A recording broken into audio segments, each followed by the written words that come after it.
Hello दोस्तों, तो कैसे हैं आप लोग। आज हम पढ़ने वाले हैं प्रेजेंट परफेक्ट टेंस में डबल इंटेरोगेटिव और डबल इंटेरोगेटिव नेगेटिव सेंटेंस की अंग्रेजी बनाना। ठीक है, तो प्रेजेंट परफेक्ट टेंस की हिंदी वाक्यों की पहचान होती है कि हिंदी वाक्य के अंत में चुका है, चुकी है, चुके हैं, चुका हूं में से कोई एक पहचान हो, या फिर कर्ता के साथ ने शब्द लिखा हो और वाक्य के अंत में है, हूं, हो लिखा हो, तो वाक्य प्रेजेंट परफेक्ट टेंस का होता है। और प्रेजेंट परफेक्ट टेंस के वाक्यों में काम समाप्ति की सूचना मिलती है या फिर काम के पूरे होने की सूचना मिलती है। ठीक है, प्रेजेंट परफेक्ट टेंस की हेल्पिंग वर्ब होती है हैज और हैव, और प्रेजेंट परफेक्ट में वर्ब का लगता है थर्ड फॉर्म। तो हम पहले देखते हैं डबल इंटेरोगेटिव सेंटेंस की अंग्रेजी कैसे बनाते हैं। तो डबल इंटेरोगेटिव सेंटेंस का स्ट्रक्चर होता है कि सबसे पहले डब्ल्यू वर्ड, इसके बाद हैज या हैव हेल्पिंग वर्ब, इसके बाद सब्जेक्ट लिखते हैं, इसके बाद वर्ब का थर्ड फॉर्म लिखते हैं, इसके बाद ऑब्जेक्ट लिखा जाता है, फिर अदर वर्ड लिखते हैं और लास्ट में क्वेश्चन मार्क लगाते हैं। एक सेंटेंस देखते हैं हम यहां पर, वह कहां जा चुका है। वह कहां जा चुका है। ठीक है, जब भी किसी हिंदी वाक्य को अंग्रेजी बनाने के लिए कहा जाए तो हमारी रिक्वायरमेंट होना चाहिए दो चीजों की। पहली कि हमें टेंस का पता लगाना है और दूसरी टाइप ऑफ सेंटेंस का पता लगाना है। तो हमारे सेंटेंस में पहचान ढूंढने के लिए वाक्य के अंत में देखते हैं, सेंटेंस के अंत में लिखा है चुका है, तो चुका है प्रेजेंट परफेक्ट टेंस की पहचान होती है। ठीक है, इसके बाद चुका के पहले लिखा जा, तो जाना यहां पर वर्ब है। कहां प्रश्नवाचक शब्द है, इसको बोलेंगे हम डब्ल्यू वर्ड, और वह हमारा सब्जेक्ट है। यह वाक्य डबल इंटेरोगेटिव है। इसकी क्या पहचान है, तो जिस हिंदी वाक्य के बीच में कोई भी प्रश्नवाचक शब्द लिखा हो, क्या, कहां, कौन, क्या, किससे, कितना, कितनी, कैसे, इस प्रकार में से कोई भी प्रश्नवाचक शब्द मिल जाता है तो यह वाक्य डबल इंटेरोगेटिव सेंटेंस होता है। अंग्रेजी बनाने के लिए हम स्ट्रक्चर को फॉलो करेंगे। तो सबसे पहले हम लिखते हैं डब्ल्यू वर्ड, और डब्ल्यू वर्ड यहां पर कहां, कहां को अंग्रेजी में कहते हैं वेयर, इसलिए डब्ल्यू से स्टार्ट होता है, इसलिए हम इसे डब्ल्यू वर्ड बोलते हैं, वेयर। इसके बाद हैज या हैव, तो यहां पर जो सब्जेक्ट है वो सिंगुलर सब्जेक्ट है। हम हेल्पिंग वर्ब को लगाने से पहले सब्जेक्ट को देखते हैं, यदि सब्जेक्ट सिंगुलर है तो हैज लगाते हैं और सब्जेक्ट प्लूरल है तो हैव लगाते हैं। तो यहां पर सब्जेक्ट है सिंगुलर, इसलिए हैज। इसके बाद सब्जेक्ट है वह को लिखते हैं ही, क्योंकि चुका है यानी लड़का की बात हो रही है, ही। इसके बाद वर्ब का थर्ड फॉर्म, वर्ब है जाना, गो का थर्ड फॉर्म गॉन। इसके बाद ऑब्जेक्ट, इस सेंटेंस में ऑब्जेक्ट नहीं है, अदर वर्ड भी नहीं मिला है। इसके बाद क्या लगाएंगे, क्वेश्चन मार्क। तो इतनी आसानी से अंग्रेजी बनाई है। हम दूसरा सेंटेंस लेते हैं, तुमने उसे क्यों पीटा है। तुमने उसे क्यों पीटा है। इस सेंटेंस को देखो, इसमें क्या पहचान है, प्रेजेंट परफेक्ट की। तो इसमें पहचान है कि कर्ता जो है आपका, जो सब्जेक्ट है वो है तुम, कर्ता है तुम, तो कर्ता के साथ ने शब्द लगा हुआ है, तुमने, और वाक्य के अंत में लिखा है। हमारी पहचान कहती है कर्ता के साथ ने शब्द हो और अंत में है, हूं, हो में से कोई एक हो, तो कर्ता के साथ ने अंत में है, प्रेजेंट परफेक्ट की पहचान है। के पहले लिखा पीटा, यानी पीटना यहां पर वर्ब है। क्यों डब्ल्यू वर्ड है, उसे पीटा है, उसे क्या है, ऑब्जेक्ट है।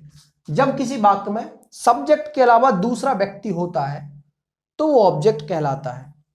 ठीक है, अब इसकी अंग्रेजी बनाने के लिए हम स्ट्रक्चर को फॉलो करेंगे। सबसे पहले डब्ल्यू वर्ड है क्यों, और क्यों को अंग्रेजी में कहते हैं व्हाई, क्या बोलते हैं, व्हाई।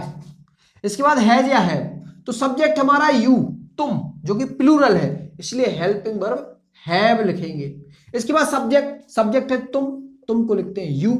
इसके बाद वर्ब का थर्ड फॉर्म, वर्ब है पीटना, और पीटना होता है बीटन, थर्ड फॉर्म क्या होता है, बीटन। इसके बाद ऑब्जेक्ट है उसे की अंग्रेजी हिम या हर हो सकती है, लेकिन हमें पता नहीं है स्त्री को पीट रहा है कि पुरुष को पीटा जा रहा है। जहां पर स्त्रीलिंग और पुल्लिंग का पता ना लगे उसको पुल्लिंग माना जाता है, यानी मैस्कुलिन और फेमिनाइन जेंडर का पता ना लगे तो सिर्फ मैस्कुलिन जेंडर माना जाता है। ठीक है, इसलिए हम यहां क्या लिखे, हिम। इसके बाद लिखते हैं अदर वर्ड इस सेंटेंस में नहीं था, छोड़ देंगे। इसके बाद लिखते हैं क्वेश्चन मार्क, लगाते हैं क्वेश्चन मार्क। तो कितनी आसानी से हमने दोनों सेंटेंस की अंग्रेजी बनाना सीखी है। अब हम सीखेंगे double interrogative and negative sentence की अंग्रेजी बनाना।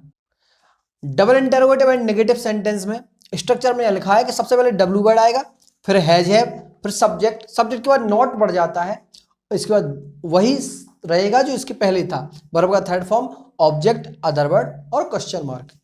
तो हम एक पहला एक एग्जाम्पल लेते हैं। राम का भाई मेला क्यों नहीं गया है? राम का भाई मेला क्यों नहीं गया है? इस सेंटेंस में प्रेजेंट परफेक्ट की क्या पहचान है, सबसे पहले हम देखते हैं।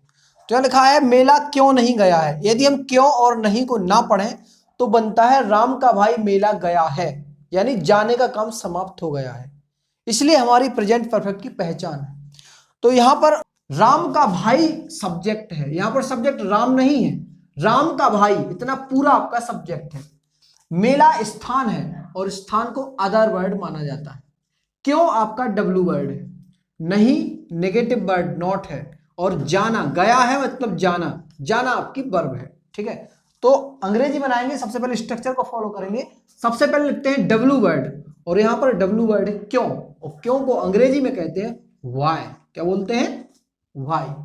इसके बाद हैज या हैव, तो हैज और हैव लगाने से पहले सब्जेक्ट को देखते हैं। सब्जेक्ट है राम का भाई, यानी एक ही भाई की बात हो रही है, तो एक भाई की बात हो रही है यानी कि सिंगुलर सब्जेक्ट, और सिंगुलर सब्जेक्ट है तो हेल्पिंग वर्ब लगाएंगे हैज। इसके बाद लिखते हैं सब्जेक्ट, सब्जेक्ट है राम का भाई, राम का भाई इसको लिखेंगे राम्स ब्रदर। क्या लिखेंगे? राम्स ब्रदर। यहां पर राम्स क्या हो जाएगा? पॉजिटिव केस हो जाएगा। इसके बाद लिखेंगे नॉट, नॉट है आपका नहीं। इसके बाद वर्ब का थर्ड फॉर्म, वर्ब है जाना, जाना गो, गो मीन्स जाना, गो, गो का थर्ड फॉर्म होता है गॉन। इसके बाद ऑब्जेक्ट तो हमारा कुछ है नहीं है, तो इसके बाद लिखेंगे अदर वर्ड, अदर वर्ड है मेला, और मेला को लिखते हैं फेयर। क्या लिखते हैं? फेयर, लेकिन उसके पहले लगाएंगे हम टू, गॉन टू फेयर, और इसके बाद लगाएंगे क्वेश्चन मार्क। जब क्रिया हो गो और किसी स्थान का नाम लिखना हो तो उसके पहले टू का यूज किया जाता है। ठीक है, एक हम दूसरा सेंटेंस लेते हैं। सीता ने खीर क्यों नहीं खाई है? सीता ने खीर क्यों नहीं खाई है? इस सेंटेंस में प्रेजेंट परफेक्ट की क्या पहचान है? तो इस सेंटेंस में हम देखते हैं सब्जेक्ट है सीता, क्या है? सब्जेक्ट है सीता, और सीता के साथ लिखा है ने, तो सब्जेक्ट के साथ ने लिखा है और अंत में लिखा है, कर्ता के साथ ने हो और अंत में है हूं हो में से कोई एक, तुम्हारे प्रेजेंट परफेक्ट टेंस की पहचान। यहां पर लिखा खाई है यानी खाना, यहां पर आपकी वर्ब है। क्यों डब्ल्यू वर्ड है, नहीं नॉट है, और खीर क्या है? ऑब्जेक्ट है। ठीक है, इस सेंटेंस में अदर वर्ड नहीं है। तो अंग्रेजी बनाने के लिए हम स्ट्रक्चर को फॉलो करते हैं, और स्ट्रक्चर कहता है कि सबसे पहले डब्ल्यू वर्ड लिखो, तो डब्ल्यू वर्ड है क्यों, और क्यों को लिखते हैं व्हाई। क्या लिखते हैं? व्हाई। इसके बाद है जो है या हैव, तो सीता जो है वो एक अकेली सीता की बात हो रही है, इसलिए सिंगुलर सब्जेक्ट है, तो हेल्पिंग वर्ब लगाएंगे हैज। इसके बाद सब्जेक्ट लिखेंगे, तो सब्जेक्ट है सीता, तो सीता, सीता में एस कैपिटल बनाएंगे। इसके बाद लिखते हैं नॉट, इसके बाद लिखते हैं वर्ब का थर्ड फॉर्म, और वर्ब है खाना, खाना के लिए ईट, ईट का थर्ड फॉर्म होता है ईटन। इसके बाद लिखते हैं ऑब्जेक्ट, ऑब्जेक्ट है खीर, तो खीर लिखेंगे। इसके बाद अदर वर्ड, तो अदर वर्ड इस सेंटेंस में है ही नहीं, अंत में लगाएंगे क्वेश्चन मार्क। तो इस वीडियो में हमने प्रेजेंट परफेक्ट टेंस के डबल इंटरोगेटिव और डबल इंटरोगेटिव नेगेटिव सेंटेंस की हिंदी वाक्यों की अंग्रेजी बनाना सीखा है। आशा है कि आपको वीडियो पसंद आया होगा। अगर आपका कोई डाउट है तो आप हमें कमेंट करिए। अगर आपको वीडियो पसंद है तो वीडियो को लाइक करिए, चैनल को सब्सक्राइब करिए और अपने दोस्तों में शेयर करिए। Thanks for watching.